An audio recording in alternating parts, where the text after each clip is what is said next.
Hello everyone, hope आप सब लोगों की प्रिपरेशंस बहुत अच्छे से चल रही हैं for all the subjects and we have started revision session of some specific topics.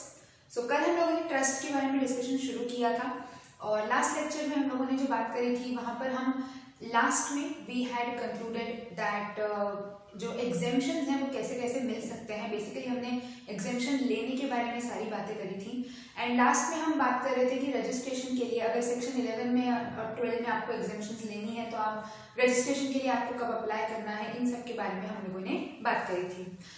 ना अगर आप रजिस्ट्रेशन के लिए अप्लाई कर रहे हो तो ऑफकोर्स आपको आपके ऑब्जेक्ट्स बताने रहेंगे। You will have to describe that for what object the trust is being created and अगर उन ऑब्जेक्ट्स में कुछ भी चेंज है तो अगेन आपको एक फ्रेश एप्लीकेशन देनी पड़ेगी रजिस्ट्रेशन ऑब्जेक्ट्स में चेंज होता है तो।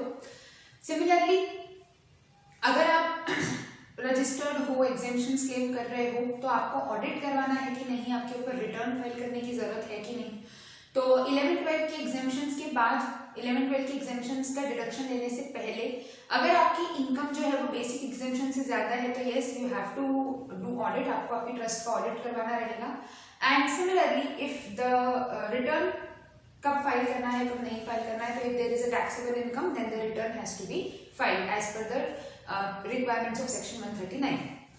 सो यहाँ तक हम लोगों ने बात कर ली थी। अब हम बात कर रहे हैं डिनायल ऑफ एग्जेम्पशन। ठीक है, तो आज के लेक्चर में हमारा फर्स्ट पार्ट इस चीज पर रहेगा कि ट्रस्ट को कब कब टैक्स देना पड़ेगा, मतलब कब कब उसका एग्जेम्पशन छीन लिया जाएगा या नहीं लिया जाएगा। कल तक का पूरा डिस्कशन इसीलिए हमने सिर्फ एग्जेम्पशन मिलने पर रखा ताकि आपका माइंडसेट एक डायरेक्शन में डेवलप हो जाए। अब हम बात कर रहे हैं किसके बारे में, डिनायल में। ठीक है, तो अब हम बात करें कि जब आपको एग्जेम्पशन नहीं दिया जा रहा है। एंड सेकेंड पार्ट इसी लेक्चर का फर्स्ट इतना पोर्शन होने के बाद हम बात करेंगे एग्जिट टैक्स। तो आज कहीं ना कहीं हमारा पूरा डिस्कशन ट्रस्ट को टैक्स कब देना है इस पर रिलेटेड रहेगा। ठीक है, सो शुरुआत करते हैं डिनायल ऑफ एग्जेम्पशन। कब कब एग्जेम्पशन डिनाई कर दिया जाएगा। सबसे first, income that is not eligible for deduction under section 11 and 12। ऐसी इनकम जिसके ऊपर आपको 11-12 का डिडक्शन नहीं दिया जाएगा। फर्स्ट इज एनी इनकम जो कि किसी प्राइवेट रिलीजियस पर्पसेस के लिए, कोई भी ऐसी प्रॉपर्टी जो कि आपने प्राइवेट रिलीजियस पर्पसेस के लिए या फिर किसी प्राइवेट अपने खुद के कास्ट को बढ़ावा देने के लिए या ऐसे कुछ अगर किसी रीजन से किसी पर्टिकुलर रिलीजन को बेनिफिट करने के लिए बनाया है तो then it will not be considered as public benefit, तो इसीलिए उस पर बेनिफिट नहीं मिलेगा। बट यस, अगर आप किसी शेड्यूल्ड ट्राइब या चिल्ड्रन या विमेन ऐसे किसी स्पेसिफिक कैटेगरी को या ऐसे किसी स्पेसिफिक एरिया को कैटर करते हो देन आप क्लेम कर सकते हैं। Next, benefit to persons referred under section 13(3). Now what is 13(3)? For this we need to first go on this prohibited category of persons. Now this whole chart, ये जो chart मैंने बनाया है ये पूरा एक चार्ट बता रहा है कि कौन से केसेस में एग्जेम्पशंस डिनाई किए जाते हैं। ठीक है, सो नेक्स्ट हम सबसे पहले ये पढ़ लेते हैं कि कौन से ऐसे पर्सन्स हैं जिन्हें नॉर्मली जब आप कोई भी एडिशनल बेनिफिट दोगे तो प्रोहिबिटेड कैटेगरी कहा गया है कि इन पर्सन्स को प्रोहिबिट किया गया है। अगर इन्हें कोई भी बेनिफिट, एक्स्ट्रा बेनिफिट मिलता है तो ट्रस्ट को उसका एग्जेम्पशन नहीं दिया जाएगा। सो कौन कौन प्रोहिबिटेड कैटेगरी ऑफ पर्सन्स में आते हैं पहले ये समझ लेते हैं, फिर इसके ऊपर आएंगे। नहीं तो यही नहीं पता होगा कि कौन है पर्सन अंडर 13(3) तो फिर पढ़ने का कोई मतलब नहीं निकलता। तो फर्स्ट मैंने लिखा हुआ है ऑथर ऑफ द ट्रस्ट या मतलब founder of the institution. Next, कोई भी ऐसा पर्सन जिसने सब्सटैंशियल कंट्रीब्यूशन किया है उस ट्रस्ट को and whose total contribution up to the end of relevant previous year, total contribution up to the end of relevant previous year is 50,000। अगर उसका जो टोटल कंट्रीब्यूशन है वो 50,000 से ज्यादा हो चुका है up to the end of relevant previous year then उसे प्रोहिबिटेड कैटेगरी ऑफ पर्सन्स में डाला जाएगा। बेसिकली प्रोहिबिटेड कैटेगरी क्यों है, कहीं ना कहीं वो लोग हैं जो आपके ट्रस्ट की एक्टिविटीज को इन्फ्लुएंस कर सकते हैं। तो उन्होंने बोला है if you are giving any additional benefit or any additional services to these persons तो then it will not be allowed. So that is basically कि इन्हें प्रोहिबिटेड कैटेगरी बोल दिया। सिमिलरली अगर ये जो कंट्रीब्यूशन दिया है किसी एचईएफ ने दिया है या जो ऑथर है वो कोई एचईएफ है तो उस एचईएफ के जितने मेंबर्स हैं वो भी सारे क्या हो जाएंगे, प्रोहिबिटेड कैटेगरीज में ही इंक्लूड हो जाएंगे। Next, any trustee of the trust और मैनेजर एक्सेट्रा, जो भी ट्रस्टी है that will be a prohibited category of person. Relative of of such author, founder, person, member, trustee, manager etcetera, ऊपर जिन जिन की बात करी हमने उन सबका रिलेटिव, रिलेटिव पे मैंने स्टार मार्क किया है। रीजन बीइंग रिलेटिव की डेफिनेशन बहुत इंपॉर्टेंट होती है हर जगह पर, so you need to keep in mind कि इनकम टैक्स के कौन से प्रोविजंस में रिलेटिव की क्या डेफिनेशन दी है। रिलेटिव की डेफिनेशन पे मैं लास्ट में आऊंगी। एंड लास्टली आपको दिया है any concern in which any of the persons referred above have a substantial interest, मतलब वो पर्टिकुलर पर्सन तो प्रोहिबिटेड है ही सही, अगर उस पर्सन का किसी और इंस्टीट्यूशन में या किसी और जगह पर सब्सटैंशियल इंटरेस्ट है तो वो जगह भी हमारे लिए प्रोहिबिटेड कैटेगरी में आ जाएगी। सो ये हमने बात करी कि कौन कौन लोग हैं जिन्हें प्रोहिबिटेड कर दिया गया है, मतलब इन्हें अगर आपके ट्रस्ट के कारण बेनिफिट हो रहा है तो आपको उसका कोई एग्जेम्पशन नहीं मिलेगा। आ जाते हैं अब रिलेटिव की डेफिनेशन के ऊपर। So who is a relative for this particular provision? Relative in the relation to an individual means spouse, brother or sister, brother or sister of the spouse, lineal ascendant or descendant of the individual, lineal ascendant or descendant of the spouse of the individual, spouse of any of the persons referred in B, C, D और E above, ऊपर के जो points हमने बोले उनमें से जो भी पर्सन है उनकी spouse, and lastly any linear ascendant, any linear descendant, not ascendant, sorry, any linear descendant of a brother or sister of either of the individual or the spouse of the individual. So these are the persons who will be included in the definition of relative. तो ये सब लोग भी prohibited category में आ गए, ठीक है। So ये सब लोग prohibited हैं। अब आ जाते हैं, अगर ऐसे persons को आपकी ट्रस्ट के कारण कोई बेनिफिट हो रहा है तो आप उस इनकम के लिए एग्जेम्पशन क्लेम नहीं कर सकते हो। And next, deposit in income eligible modes हमने बात करी थी, 11.5 कुछ स्पेसिफिक मोड्स बताता है। उसके अलावा अगर आपने कहीं और इन्वेस्ट कर दिया तो आपको उसका बेनिफिट नहीं मिलेगा। प्रोहिबिटेड यूज और एप्लीकेशन, मतलब आपने फंड्स अगर, अगेन जो मैंने पहले थोड़ी देर पहले बताया आपको कि जो आपकी प्रोहिबिटेड कैटेगरी ऑफ पर्संस हैं उन लोगों के लिए अगर आपने आपका कोई भी बेनिफिट, आपका कोई भी फंड यूज किया है तो आपको उसका कोई भी बेनिफिट नहीं दिया जाएगा। So prohibited category of persons, so basically prohibited use कब माना जाएगा कि ये सब बेनिफिट्स अगर आपने इनको दिए हैं, प्रोहिबिटेड कैटेगरी ऑफ पर्संस को दिए हैं, तो फिर इसमें आपको बेनिफिट नहीं दिया जाएगा। सो इफ सच सर्विसेज और गुड्स और any kind of benefits are provided to the prohibited category of persons, that is 13(3) में जिन लोगों को रेफर किया गया है, तो then these kind of services will not be eligible for exemption. आगे चलते हैं। सबसे पहला, लोन विदाउट इंटरेस्ट और सिक्योरिटी, मतलब कोई भी पर्सन जो कि यहाँ कवर हुआ है, जैसे सपोज ऑथर है आपकी ट्रस्ट का, तो उसको अगर आपने लोन दिया है विदाउट इंटरेस्ट या without security, again you are giving an excessive benefit, loan दिया है तो इंटरेस्ट तो लेना ही चाहिए, लेकिन आप नहीं ले रहे हो आपके ट्रस्ट के ऑथर से, तो क्योंकि वो प्रोहिबिटेड कैटेगरी ऑफ पर्सन है और आपने उसे लोन दिया है विदाउट इंटरेस्ट, विदाउट सिक्योरिटी, तो आपको उसके ऊपर कोई भी बेनिफिट नहीं मिलेगा। सिमिलरली प्रॉपर्टी दी है विदाउट रेंट, प्रॉपर्टी दे दी, रेंट नहीं ले रहे हो, you can not claim benefits.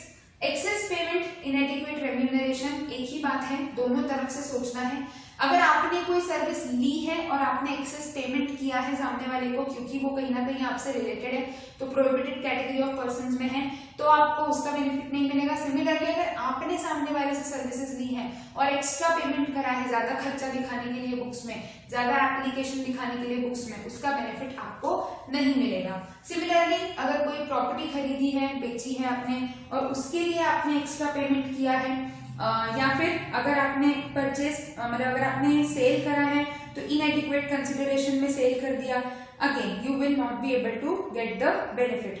So similarly कोई सर्विस दी है और आपने पैसा कम लिया है और जो सर्विसेज ली है उसमें ज्यादा पैसा दिया है, तो आपको यहाँ पर वापस से कोई भी बेनिफिट नहीं दिया जाएगा।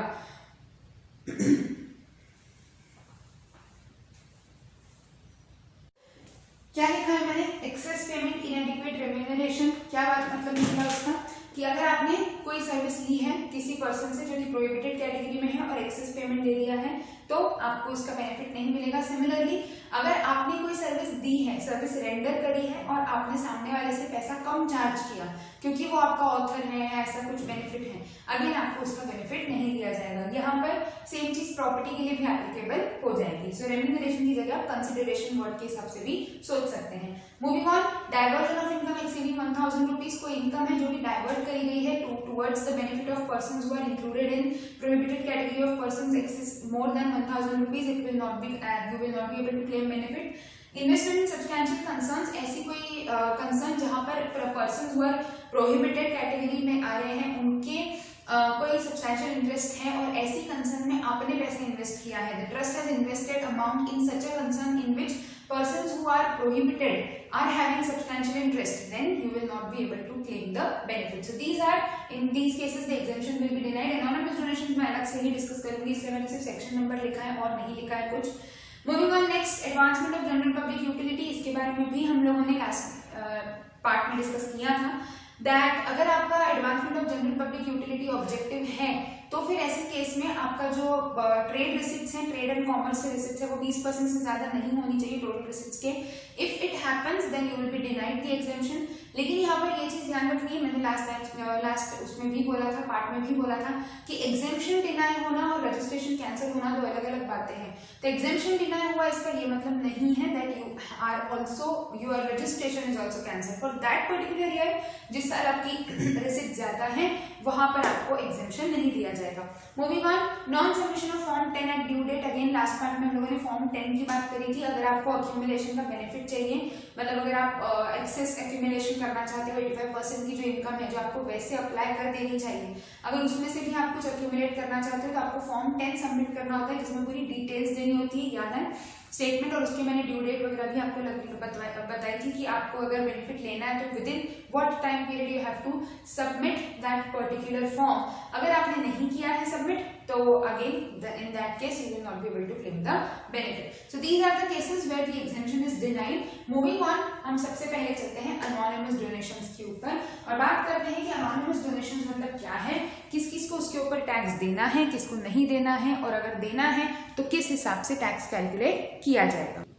So अभी हम लोगों ने बात करी कि कौन से कंडीशंस हैं जिनमें एग्जेम्पशन डिनाइड होगा, और मोस्टली हर जगह पर एक ही चीज ज्यादातर हाईलाइट हुई कि हमारे ऐसे सर्विसेज जो कि हम प्रोहिबिटेड कैटेगरी ऑफ पर्संस को देते हैं वो केसेस में आपको बेनिफिट नहीं मिलेंगे. उसमें एक चीज और आप लोगों को ध्यान रखनी है कि अगर कोई बेनिफिट है जो कि ऐसे केसेस में ऐसे पर्संस को दिया गया है बाय मेडिकल इंस्टीट्यूशन और हॉस्पिटल और एजुकेशनल इंस्टीट्यूशन, तो कोई ट्रस्ट है जो कि कोई एजुकेशनल इंस्टीट्यूशन चला रही है और वो अगर प्रोहिबिटेड कैटेगरी ऑफ पर्संस को सर्विसेज देती है तो एग्जेम्पशन सिर्फ इस बेसिस पे डिनाई नहीं किया जाएगा that the services are provided to specific category of persons. So the exemption will not be denied merely on the reason that the services are provided to prohibited category of persons. However, if such medical institution or educational institution or hospital provide services free of cost, then that particular applicability will be there because आप additional benefit दे रहे हो हम लोगों को.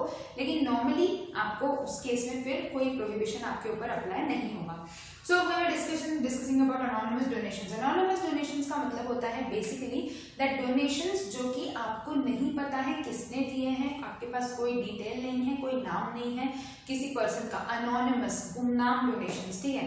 तो जैसे मंदिरों में आप जाते हो दान पेटी में दान लेके आ जाते हो, that is basically a kind of anonymous donation. आप वहां पर जाके पर्ची नहीं वो करते हो. बेसिकली आप लोग अगर कभी थोड़ा सा ध्यान से हम गए होंगे तो जो बड़े बड़े टेम्पल्स होते हैं जैसे कि आप कह सकते हो शिरडी वगैरह ये सब जगहों पर, तो ये दो तरीके से आप डोनेट कर सकते हो. या मोस्टली बहुत से मंदिरों में होता है, नॉट ओनली कि बड़े मंदिर या ऐसा कुछ, बहुत से मंदिरों में एक चीज होती है कि जो ट्रस्ट होता है, because it is a trust again, जो टेम्पल है that is created for religious purposes, so वो आपको या तो उस ट्रस्ट की रसीद बना के दे देंगे जिसपे आपका नाम वाम सब लिखा हुआ रहेगा कि आपने 500 रुपए दिए थे, दक्षिणा दी है, ये वो. अगर नहीं तो आप दान पेटी में डाल के जा सकते हो. तो when you are not disclosing, when the trust does not know who is the person and you are not disclosing the identity, then it is an anonymous donation. ठीक है. So we are discussing about what is an anonymous donation and what is not an anonymous donation. Anonymous donation is taxable. It is denied. You cannot claim exemption. It is taxable at the rate 30% under section 115 BBC. Anonymous donation में आपको 11 and 12 का कोई exemption नहीं मिलता है, मतलब flat 30% का rate है. ऐसा नहीं कि आपने वो anonymous donation रिसीव किया और उसको चैरिटेबल एक्टिविटीज के लिए अप्लाई कर लिया, 85% अप्लाई कर लिया तो आपको बेनिफिट मिल जाएगा. नो, वैसा कुछ नहीं होगा. जितना भी अमाउंट है उसके ऊपर आपको टैक्स देना ही है at the rate 30%. However, they have given some amount of exemption कि पूरा टैक्सेबल नहीं करते हैं, कुछ सर्टेन अमाउंट तक आपको बेनिफिट मिल जाएगा, क्योंकि अगर सामने वाला दान पेटी में दान डाल के चला गया तो ये हमारी गलती तो नहीं है. सो बेसिकली एनोनिमस डोनेशन में भी एक लिमिट है. क्या लिमिट है? दैट 1 लाख और 5% off total donations whichever is higher. तो आपका जितना भी टोटल डोनेशन है उसका 5%, तो सपोज अगर 5% आ जाता है 3 लाख, और 1 लाख की जो स्टैंडर्ड लिमिट है whichever is higher 3 lakh, तो 3 लाख तक के अनोनिमस डोनेशंस आपके क्या हो जाएंगे? एग्जेम्प्ट हो जाएंगे, मतलब नॉन टैक्सेबल हो जाएंगे। उसके ऊपर जितने अनोनिमस डोनेशन आपको रिसीव हुए हैं, तो मान लेते हैं आपको टोटल 10 लाख के अनोनिमस डोनेशन मिले, तो 3 लाख तक तो एग्जेम्प्ट है, 7 लाख पे 30% के हिसाब से टैक्स देना पड़ेगा। अगेन आई एम रिपीटिंग, इसमें आपको कोई भी 11-12 का बेनिफिट नहीं मिलेगा कि आपने अगर 85% अप्लाई कर दिया तो you can claim a benefit, no. Similarly, if the donations are received with an intention to transfer it to the corpus, then also it is taxable। मतलब अभी तक हमने 1023C और 11-12 सब में क्या पढ़ा कि अगर कोई डोनेशंस हैं जो कि स्पेसिफिकली इस इंटेंशन से आए हैं कि कॉर्पस का पार्ट बनना चाहिए, तो then it will be a capital receipt and then it is not taxable. But if anonymous donations are received as with an instruction that they should form part of the corpus, then also they will be taxable। अगर ऐसा हुआ है तो भी उनके ऊपर tax देना पड़ेगा। नाउ सेक्शन 1023C या 13 दोनों ही तरीके की ट्रस्ट में ही एप्लीकेबल होगा। ऐसा नहीं है कि ये केस सिर्फ सेक्शन 11-12 वाले ट्रस्ट के लिए एप्लीकेबल है, 1023C वाली ट्रस्ट के लिए भी anonymous donation will be taxable. Moving on to the last part, that is क्या कोई ऐसे तरीके की ट्रस्ट हैं जिनके ऊपर ये अप्लाई नहीं होता? तो हाँ, यहाँ वही ट्रस्ट हैं जिनके पास सबसे ज्यादा अनोनिमस डोनेशंस होने की आशंका होती है।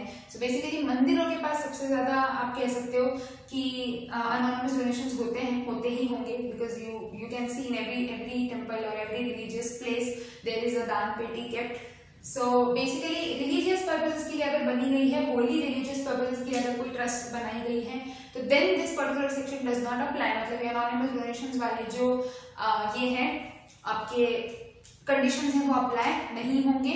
नेक्स्ट, अगर कोई ऐसी ट्रस्ट है जो कि पार्टली रिलीजियस है और पार्टली चैरिटेबल है, मतलब सपोज उसी पर्टिकुलर ट्रस्ट का कुछ चैरिटेबल काम भी हो रहा है, जैसे सपोज कोई हॉस्पिटल भी चला रहे हैं वो लोग, और उन्हीं का रिलीजियस वो भी है, रिलीजियस एक्टिविटी भी हो रही है, तो in such case anonymous donations to trusts, ऐसी जो ट्रस्ट्स हैं would be taxed only if such anonymous donation is made with a specific direction that such donation is for the university or hospital or educational institution run by the trust. Other anonymous donations will be not taxable। तो मतलब अगर suppose मेरी कोई religious place भी है और मैंने कोई स्कूल भी खोल के रखा है, होता है बहुत बार मेरी संस्था भी है, तो मेरी संस्था में एक वो भी है मतलब रिलीजियस वो भी है और स्कूल भी है, तो जो अनोनिमस डोनेशंस है वो सिर्फ तब टैक्सेबल होंगे, they will be taxable only if they are received with a specific instruction कि ये अनोनिमस डोनेशन स्कूल के लिए है, या फिर जैसे सपोज आपने 2 अलग-अलग पेटी रखी है, दान पेटी रख दी, या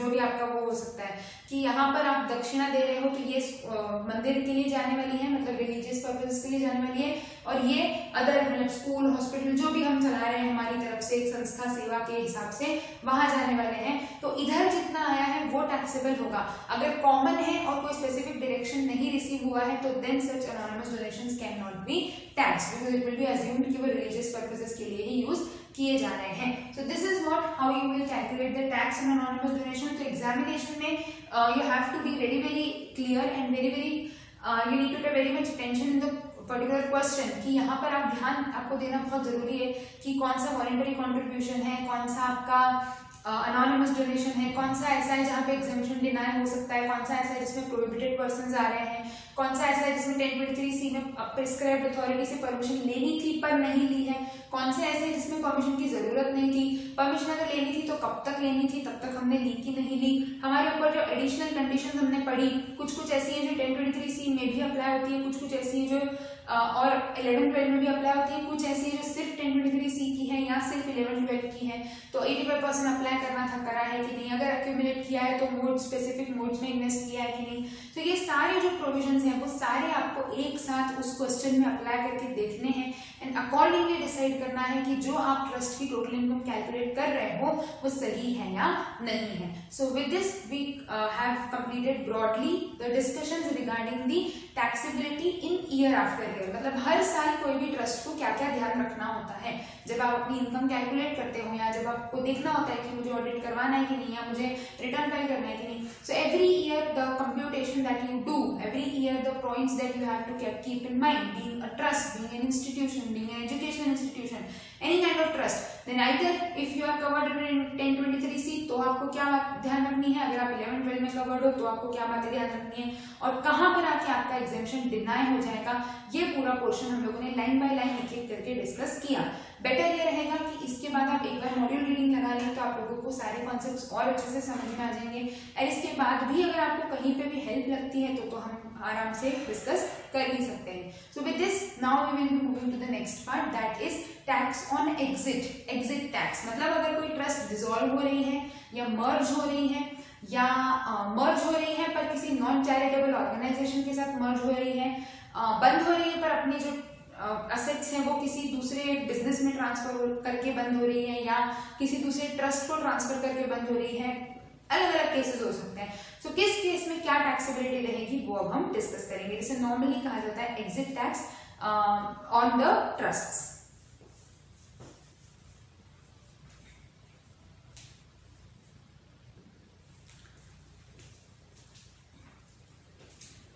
चलिए, so let us continue.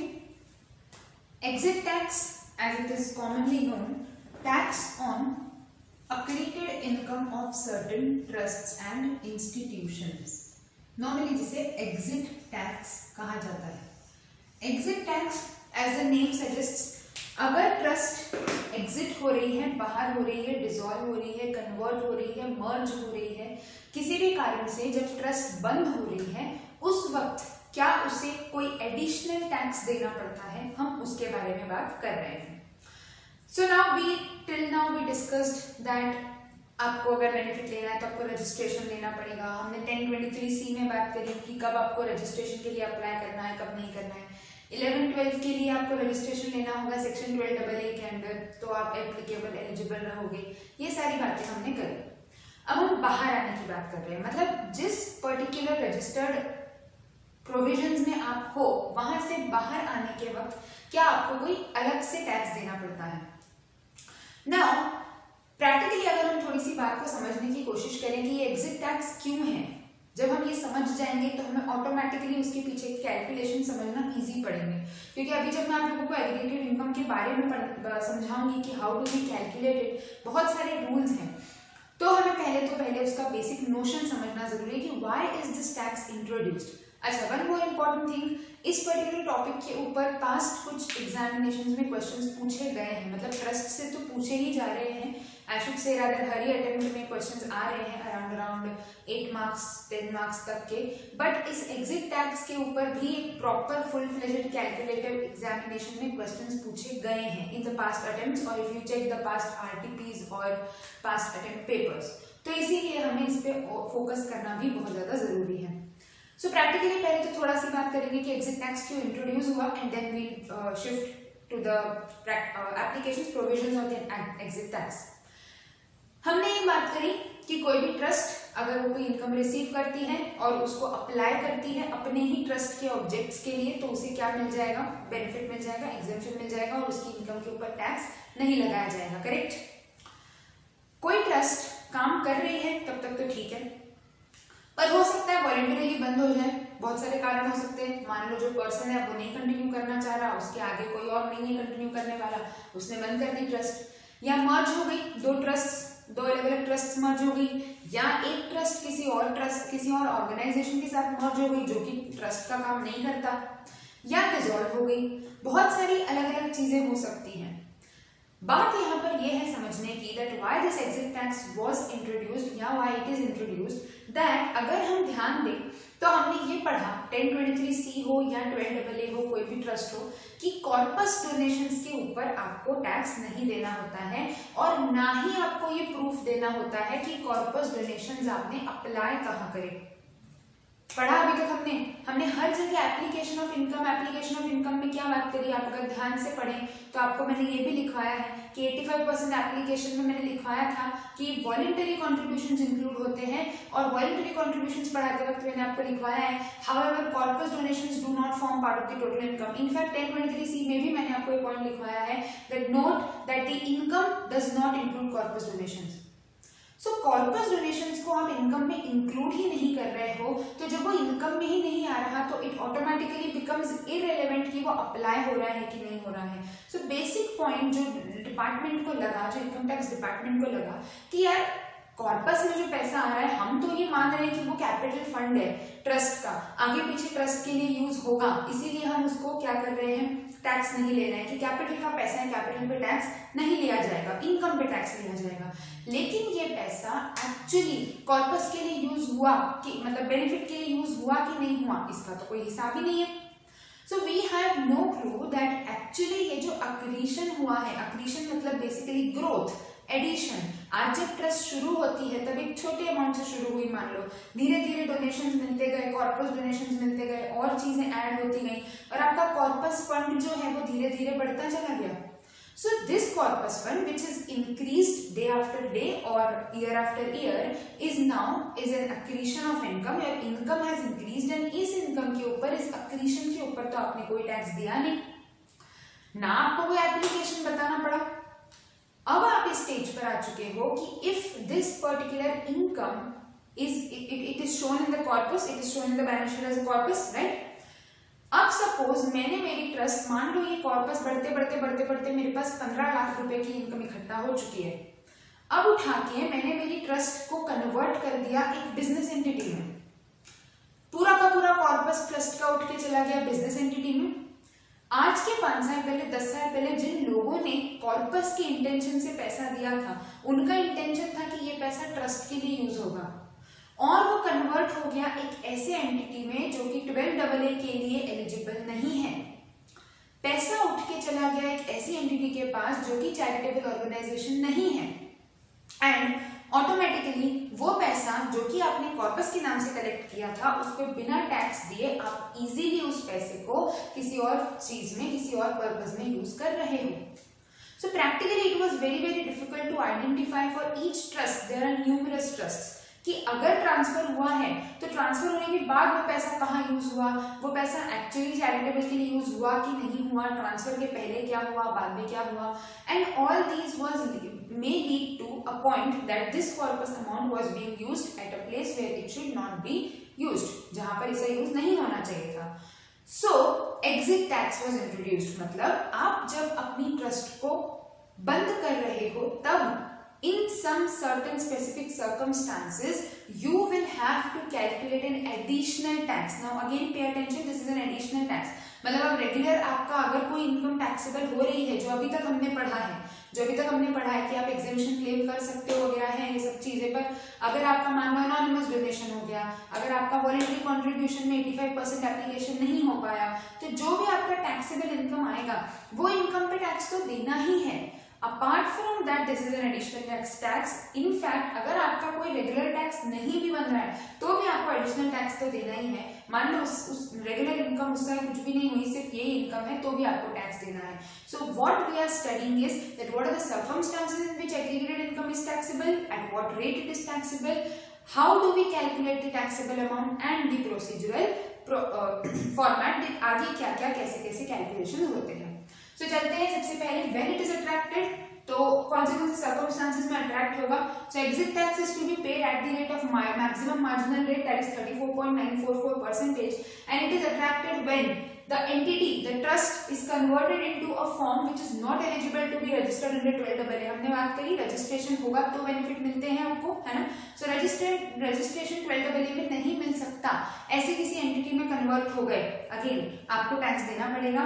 Merger with an entity not having similar objects and registration under section 12AA, आपका बिजनेस, आपका ट्रस्ट बंद नहीं हो रहा, पर मर्ज हो गया और अब आप वो काम नहीं कर रहे हो जिसके लिए आपने पहले रजिस्ट्रेशन ले रखा था, again you will have to pay tax. Non distribution of assets to a charitable organisation on dissolution within 12 months from the end of the month of dissolution, again उन्होंने एक और ऑप्शन दिया, अगर आप डिसॉल्व हो रहे हो, मतलब मर्ज हो रहे हो, और वो सब तो ठीक है कि मर्ज हो रहे हो, आप एक ट्रस्ट के साथ ही मर्ज हो गए, मतलब मेरा भी एक रिलीजियस ट्रस्ट था, मैं एक और रिलीजियस ट्रस्ट के साथ मर्ज हो गई तो कोई दिक्कत नहीं है, मतलब ठीक है, अल्टीमेटली सोसाइटी के बेनिफिट के लिए पैसा यूज हो रहा है। लेकिन अगर मैं डिसॉल्व हो रही हूँ तो फिर जो मेरी असेट्स हैं वो किसे डिस्ट्रीब्यूट डिस्ट्रीब्यूट करनी रहेंगी वो मुझे किसी ऐसे व्यक्ति को डिस्ट्रीब्यूट करनी रहेंगी जो अल्टीमेटली उसको पब्लिक के बेनिफिट के लिए यूज करेगा। लेकिन अगर non distribution of assets to a charitable organisation on dissolution, कोई चैरिटेबल ऑर्गेनाइजेशन को डिस्ट्रीब्यूट नहीं करी मैंने वो असेट्स, तो फिर मुझे वापस एग्जिट टैक्स देना पड़ेगा। और ये डिस्ट्रीब्यूशन के लिए मेरे पास समय सीमा है 12 months from the end of the month of dissolution. I will have to do it within that time frame. Similarly एक और कंडीशन हो सकती है deemed conversion.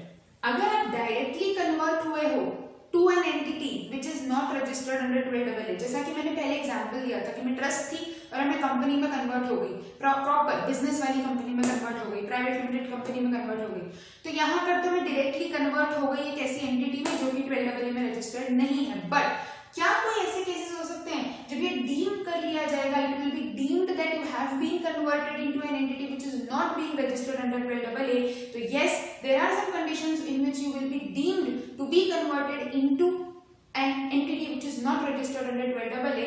First, registration under section 12AA has been cancelled. अगर आपका cancel कर दिया registration, आपने कोई वायलेशन कर दिया होगा, कोई प्रोविजंस फॉलो नहीं करे होंगे, if your registration under section 12AA is cancelled, then you will be deemed to be converted into an entity which is not registered under 12AA.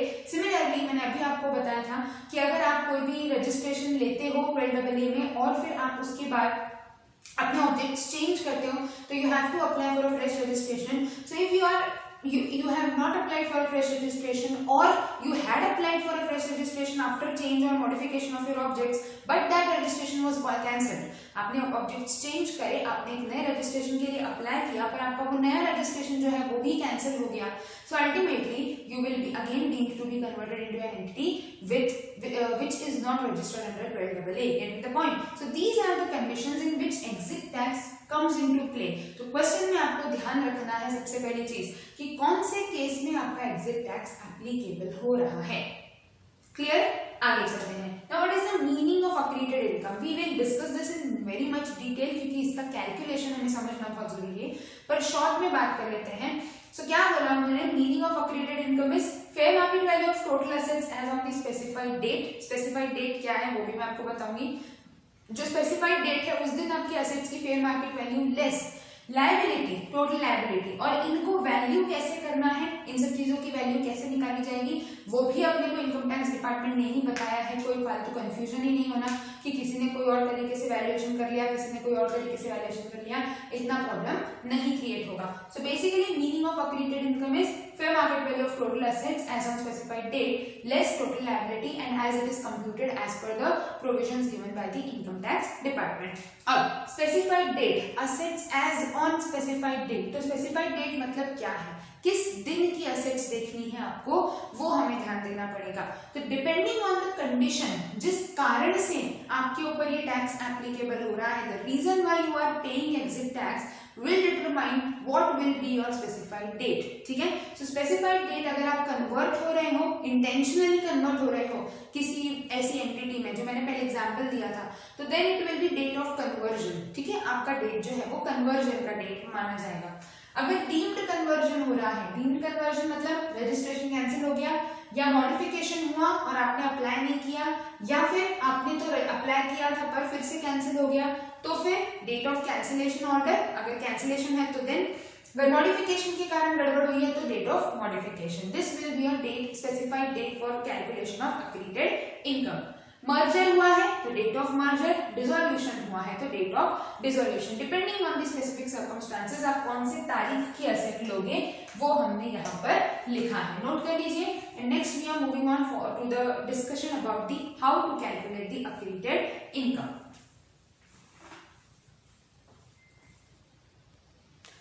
Now, tax on accreted income calculate करना है तो accreted income समझना सबसे पहले important है। एक एक चीज बहुत ध्यान से समझना है क्योंकि इन पे प्रैक्टिकल क्वेश्चंस आ रहे हैं जैसा कि मैंने पहले बताया। सो accreted income इज, हमने पहले लिख लिया था, fair market value of assets minus liabilities as on specified date. अब मैं उसको डिस्क्राइब कर रही हूँ एक एक चीज डिटेल में।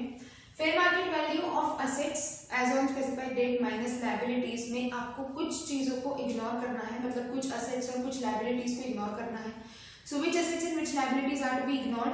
First, any asset which has been arise due to the income which arises under the agricultural income, जो कि एग्जेम्प्ट है 10(1) में, उस इनकम के थ्रू अगर कोई एसेट और कोई लायबिलिटी आई है उससे रिलेटेड है तो उसे बाहर कर देना है, क्योंकि वो इनकम एग्जेम्प्ट है तो उससे रिलेटेड कोई भी चीज टैक्सेबल नहीं करी जाएगी। Date of creation up to the date of registration in effect, मतलब सपोज कोई ऐसी एसेट्स वगैरह क्रिएट हुई है जो कि डेट ऑफ क्रिएशन से लेकर जिस दिन आपका रजिस्ट्रेशन इफेक्टिव हुआ, 12AA का रजिस्ट्रेशन जिस दिन आपका इफेक्टिव हुआ उसके बीच के पीरियड में, क्योंकि आपका रजिस्ट्रेशन इफेक्टिव नहीं था तो तब आपको 11-12 के कोई बेनिफिट्स नहीं मिले होंगे उन एसेट्स के ऊपर या उन लायबिलिटीज के रिगार्ड में। तो क्योंकि आपने कोई बेनिफिट पहले क्लेम नहीं किया है, अब आपको टैक्स नहीं देना है, सो उस पीरियड के बीच के एसेट्स लायबिलिटीज दोनों इग्नोर कर दिए जाएंगे, क्योंकि अगेन उनके अगेंस्ट बेनिफिट नहीं मिला है इसीलिए। Lastly assets and liabilities transfer to other charitable organisations within the time, तो हमने अभी बात करी थी कि विद इन टाइम अगर आप ट्रांसफर नहीं करते हो तो एग्जिट टैक्स लगेगा, अगर आपने कर दिया है तो फिर आप यहाँ से बाहर हो जाते हो। तो सपोज आपने कुछ एसेट्स कर दी, कुछ रह गई हैं, तो जो कर दी उनको बाहर कर देंगे, जो ट्रांसफर नहीं हुई है उन्हें यहाँ पर कंसिडर किया जाएगा। ना असेट्स मतलब क्या, पहले एसेट्स डिस्कस करेंगे फिर लायबिलिटीज डिस्कस करेंगे। Assets aggregate of fair market value of assets in the balance sheet minus पहला amount of income tax paid as deduction or collection or advance tax as reduced by any amount of refund that is claimed of tax। तो अगर आपकी balance sheet में जो भी assets हैं आपको उनकी फेयर मार्केट वैल्यू लेनी है। अब अगेन फेयर मार्केट वैल्यू कैसे कैलकुलेट करनी है वो भी उन्होंने दिया है, वो भी हम समझेंगे, बट जितनी एसेट्स है बैलेंस शीट में उसकी फेयर मार्केट वैल्यू लेनी है।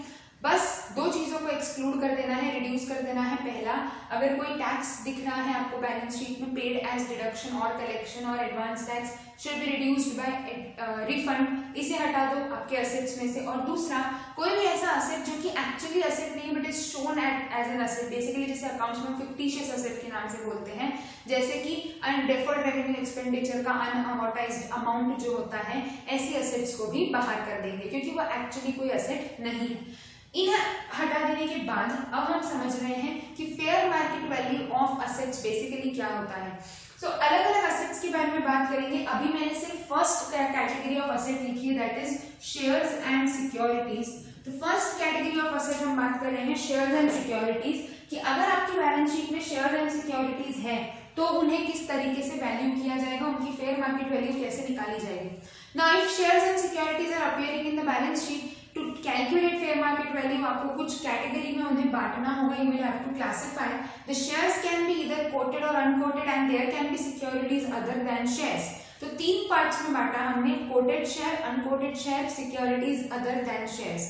सबसे पहले कोटेड शेयर्स है अगर, तो रिकॉग्नाइज्ड स्टॉक एक्सचेंज पे वैल्यू मिल जाएगी, दिक्कत ही नहीं है। जो वैल्यू थी जिस दिन आपका स्पेसिफाइड डेट आ रहा है उस दिन की हाईएस्ट और लोएस्ट वैल्यू का आपको एवरेज लेना है। तो average of the highest and lowest value as on the specified date. अगर स्पेसिफाइड डेट पे ट्रेडिंग नहीं हुई है, if there has been no trading on the specified date, then और date immediately preceding the specified date, उस दिन की average lowest और हाईएस्ट वैल्यू का आप एवरेज ले लोगे। So that will be the value in case of your quoted shares, कोई दिक्कत ही नहीं है। अब कोटेड नहीं है, अनकोटेड है, तो आपको अब कुछ तरीके से फेयर मार्केट वैल्यू निकालनी पड़ेगी।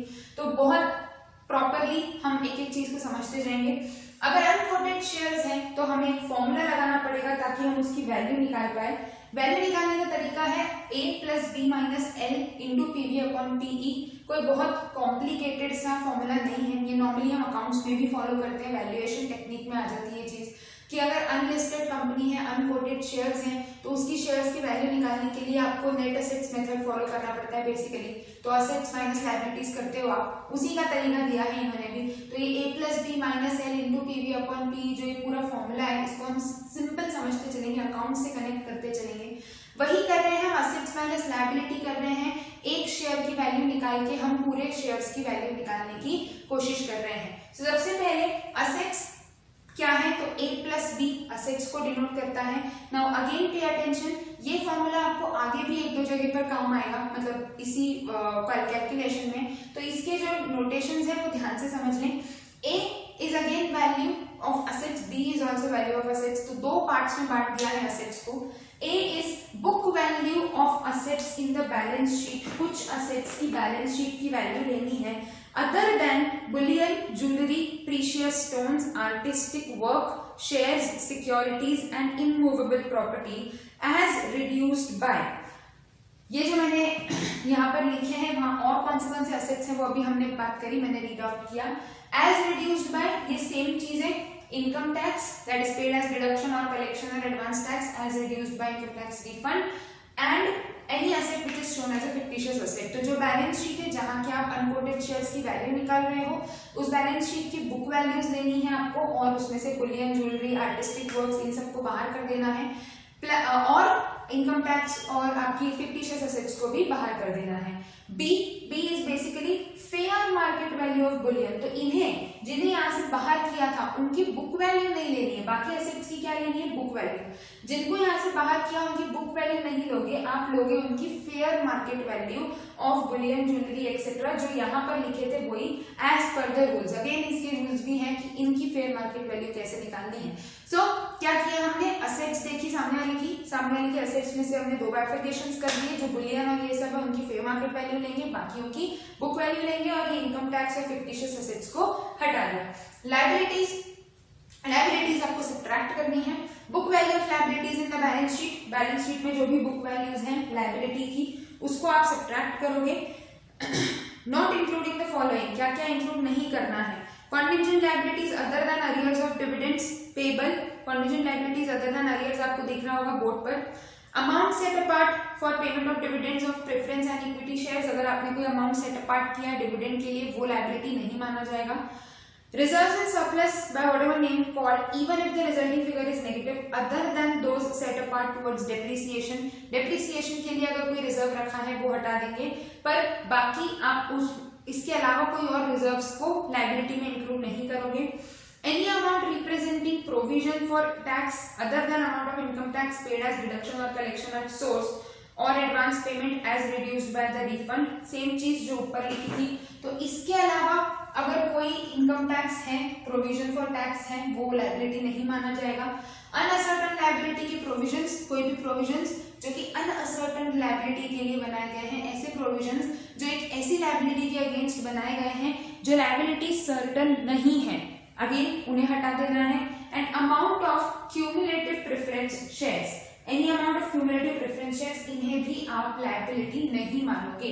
तो इन सब चीजों को हटाना है। तो असेट्स प्लस की, लायबिलिटीज माइनस की, सेम नेट असेट्स, बस तरीका थोड़ा अलग है क्योंकि इनकम टैक्स वालों का तरीका हम जो पढ़ते हैं वो हम अकाउंट्स का तरीका पढ़ते हैं, तो इसीलिए वो थोड़ा सा अलग होता है।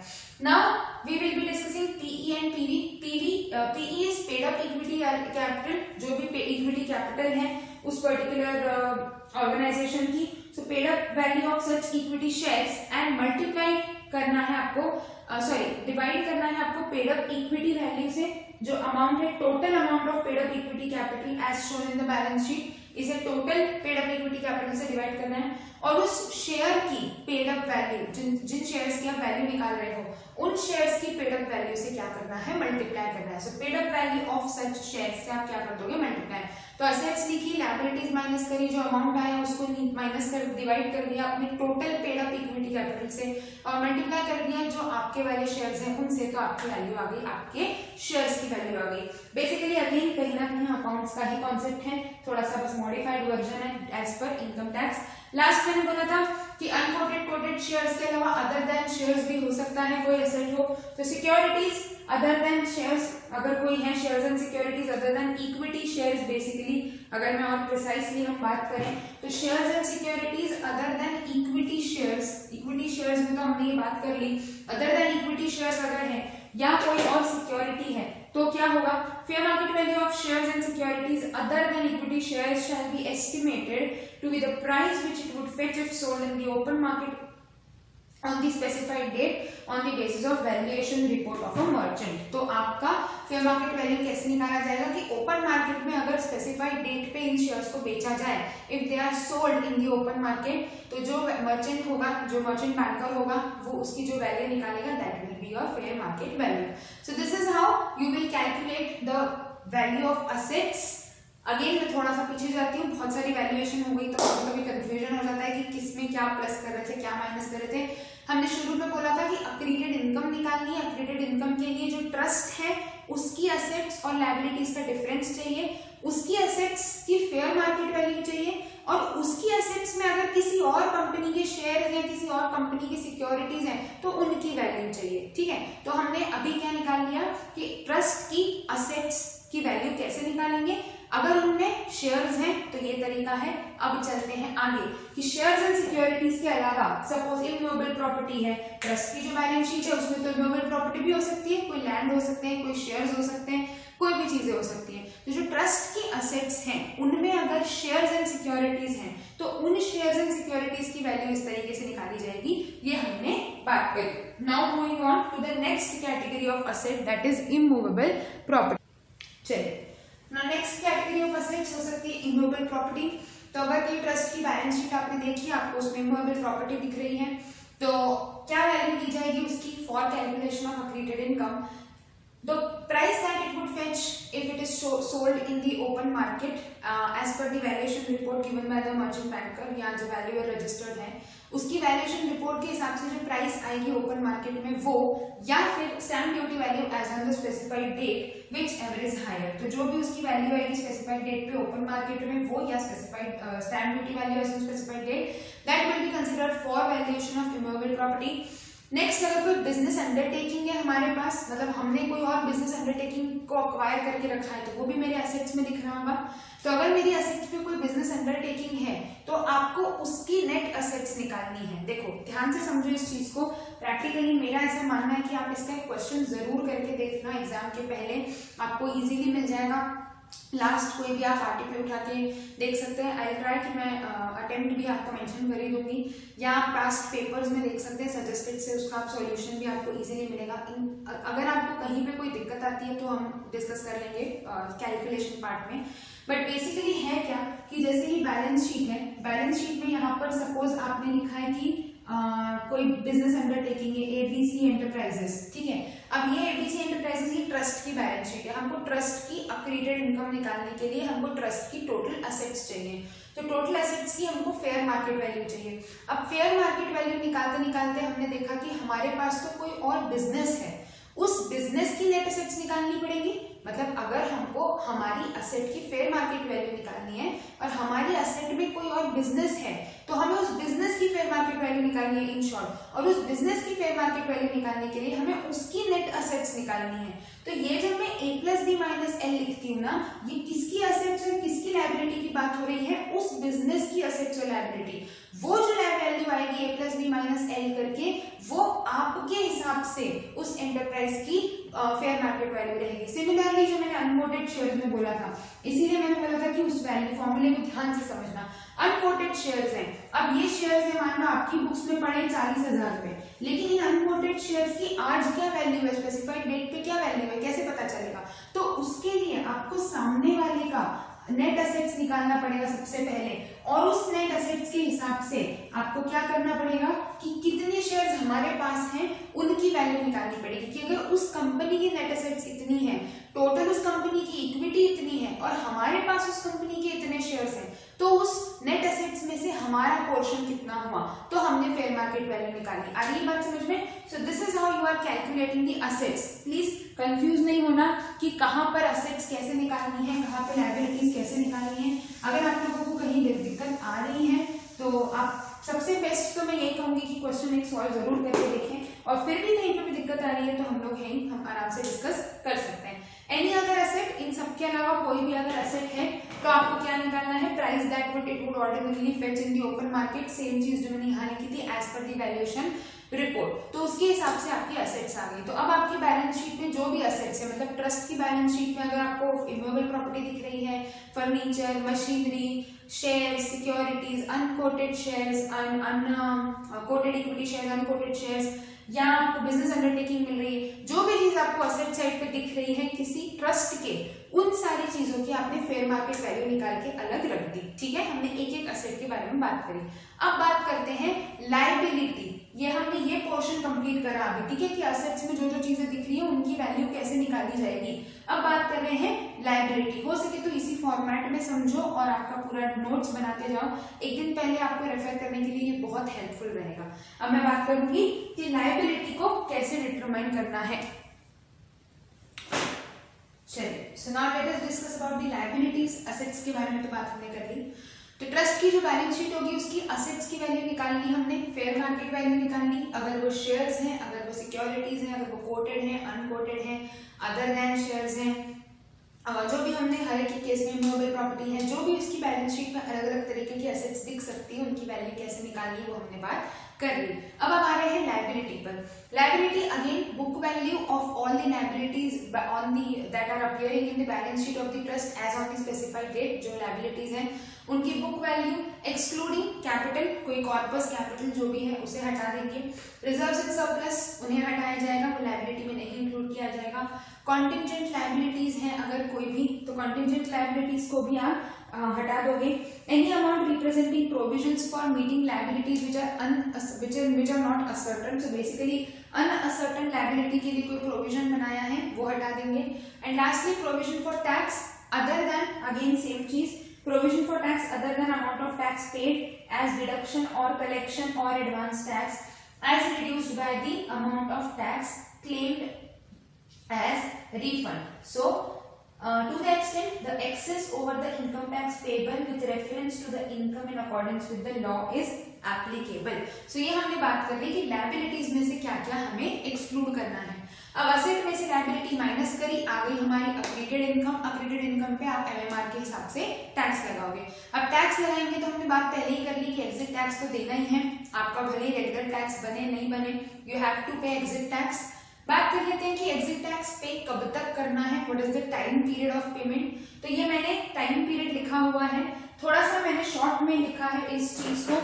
So basically time period depend करेगा कि किस कारण से आपके ऊपर एग्जिट टैक्स की लायबिलिटी आई है। तो इन कारणों को हम ऑलरेडी डिटेल में डिस्कस कर चुके हैं, इसलिए मैंने थोड़ा सा शॉर्ट में लिखी है इस चीज को। सबसे पहला, अगर आपका रजिस्ट्रेशन कैंसिल हो गया है, याद करें हमने ये पॉइंट पहले डिस्कस किया है, तो अगर आपका रजिस्ट्रेशन कैंसिल हुआ है तो आप कब तक आपको टैक्स पे करना है। रजिस्ट्रेशन कैंसिल हो गया, आप अक्रीडेड इनकम आएगी, टैक्स पे करना पड़ेगा। तो जो आपका ऑर्डर आया है, अपील का ऑर्डर आया है कि यार your registration has been cancelled, वो आपकी डेट रहेगी। या फिर अगर आप उसके अगेंस्ट अपील कर रहे हो, जो ऑर्डर है उसके अगेंस्ट अपील कर रहे हो और आपका जो टाइम पीरियड है अपील करने का वो खत्म हो चुका है, तो that will be your due date. So date on which the period for filing appeal under section 253 against the order rejecting the application expires and no appeal has been filed or the order in any appeal confirming the cancellation। तो suppose आपका registration cancel हुआ, उसके against आपको appeal करने का समय दिया जाएगा, है ना। अपील करने का समय दिया जाएगा, उस समय के अंदर अगर आपने अपील नहीं करी तो जहां वो टाइम खत्म हो गया वो आपकी लास्ट डेट हो गई पेमेंट की। अगर आपने अपील करी पर आपकी वो अपील में भी फिर से रिजेक्ट हो गया रजिस्ट्रेशन, तो फिर वो वाला जो ऑर्डर का डेट रहेगा that will be your last date for payment. Next, modification आपने करवाया और आपने रजिस्ट्रेशन के लिए अप्लाई नहीं किया, modification of objects and did not apply for a fresh registration end of the previous year. Modification किया, applied for fresh registration but the registration got cancelled, जो फ्रेश रजिस्ट्रेशन है वो कैंसिल हो गया, तो आपकी टाइम लिमिट सेम उसी की वैसी हो जाएगी जो पहले रजिस्ट्रेशन कैंसिल में था। फर्क ये है कि ओरिजिनल रजिस्ट्रेशन की बात हो रही है, मॉडिफिकेशन वाले रजिस्ट्रेशन की बात हो रही है। बात वही है कि अपील करने का समय खत्म हुआ वो, या फिर अपील करी पर उसमें भी रिजेक्ट हो गया वो, ठीक है। आगे आ जाते हैं, मर्जर का केस है अगर कि आपने कोई नॉन एलिजिबल एंटिटी के साथ मर्जर किया है, डेट ऑफ मर्जर, या फिर fails to transfer to any organisation within the specified time 12 months. याद करें शुरू में लिखा था, जो अलग अलग केसेस लिखे थे हमने जिस कारण एग्जिट टैक्स आता है वही सारे केसेस हैं। 12 मंथ्स जहां एक्सपायर हो गए वो आपकी ड्यू डेट हो जाएगी। ड्यू डेट के अंदर अंदर आपको पेमेंट कर देना है। इस अमाउंट का आपको कोई क्रेडिट नहीं मिलेगा, कोई डिडक्शन नहीं मिलेगा, ये गया पैसा देना है मतलब देना है। इंटरेस्ट लगेगा अगर आपने ड्यू डेट के हिसाब से पेमेंट नहीं किया, तो एट द रेट ऑफ 1% पर मंथ और part of month you will have to pay interest on that particular amount. तो इंटरेस्ट कब से कब तक का लगेगा, for the period of non-payment, that is date immediately after the last date on which the tax was payable up to the date on which the tax is actually paid. Next, अगर आप ने payment नहीं किया है regularly time के हिसाब से जो आपको टाइम पे कर देना चाहिए था, तो द प्रिंसिपल ऑफिसर और the trustee and the trust shall be deemed to be assessee in default। तो इसके हिसाब से आपको assessee default भी कंसिडर किया जा सकता है। So what we discussed in this particular part, हमने बात करी कि मेजरली हमारा फोकस किस पर था, एग्जिट टैक्स। तो हमने बहुत प्रॉपरली इस चीज को डिस्कस किया एंड देन लास्टली हमने बात करी कि अक्रीडेड इनकम पे जो भी टैक्स है वो पे कैसे करना है, कब तक करना है, नहीं किया तो क्या कंसिक्वेंसेस रहेंगे। सो 1% पर मंथ और part of month simple interest के हिसाब से आपको इंटरेस्ट भी देना रहेगा। So with this we complete the major portion of trusts. Pay attention, आराम से पढ़िए, प्रोविजंस को अच्छे से ध्यान रखिए। जो नोट्स मैं आपको दे रही हूँ ये आप अच्छे से नोट डाउन करें, लेकिन फिर भी लैंग्वेज भी बहुत इंपॉर्टेंट है। So as we are doing a revision kind of thing, so इसीलिए हमें रिविजन के साथ साथ समझ रहे हैं हम उस चीज़ों को, तो कॉन्सेप्ट भी क्लियर होते जा रहे हैं और हम नोट्स भी बनाते जा रहे हैं। लेकिन अगेन अगर आप लोगों को प्रोविजन के पॉइंट ऑफ व्यू से है तो you have to pay attention and you have to write full sentences properly. तो अगर आपको उससे रिलेटेड भी कहीं पे, क्योंकि स्पेसिफिकली मैंने शुरू में भी कहा था ट्रस्ट में थ्योरी क्वेश्चंस भी आते हैं, तो अगर आपको उससे रिलेटेड भी कहीं पर कोई इश्यू आ रहा है तो we can discuss. So with this in these 2 days we have completed the trust portion and from next session, next day, that is we will be starting a new topic. So till then आप अच्छे से trust को complete करके रखिए and question solve करके देखिए। Specifically most importantly इस topic के ऊपर जरूर क्वेश्चन सॉल्व करके देखें। क्वेश्चंस आपको अवेलेबल रहेंगे, नहीं तो मैं प्रोवाइड कर दूंगी, there is no issue at all in that, but जरूर सॉल्व कीजिए एंड कहीं पर भी कोई भी प्रॉब्लम है तो फील फ्री टू आस्क।